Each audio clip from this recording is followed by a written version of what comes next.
создание сегодня Гагаузской народной партии, Гагауз Халк партии, говорит о том, что в дальнейшем нас интересует ситуация не во всей стране. Мы создаем эту партию и открыто говорим, что мы будем работать на территории Гагаузии. Вот 3 района Гагаузии, здесь мы будем работать.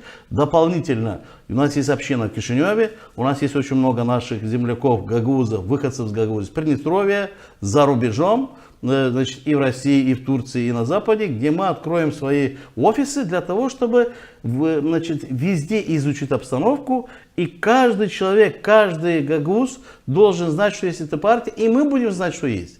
Когда приходят парламентские выборы, президентские выборы, естественно, что мы проведем такой большой анализ и изучим, сколько всего есть гагаузов в мире. Естественно, что это даст возможность, работая вот именно в таком умеренном национализме и больше именно патриотизмом, чтобы все эти люди нас поддерживали.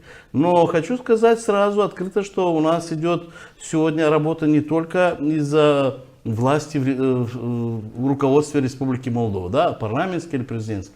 У нас сегодня ставится очень большая цель, что именно будущая эта партия, которая защитит Гагаузию, вернет полноту власти Гагаузии, что мы решали все вопросы, это говорит о том, что борьба за власть Гагаузии. Что у нас, например, даже в этом году выборы парламентские и тут же через пару месяцев выборы Народного собрания.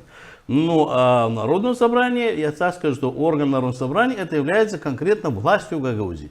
Поэтому, естественно, что создаваясь Гагаузская партия, она сразу начнет участвовать в жизни региона. Мы будем участвовать во всех 35 округах Гагаузии, где выставляют своих сторонников, для того, чтобы буквально до зимы наши представители уже были в власти в Гагаузии, чтобы мы могли влиять.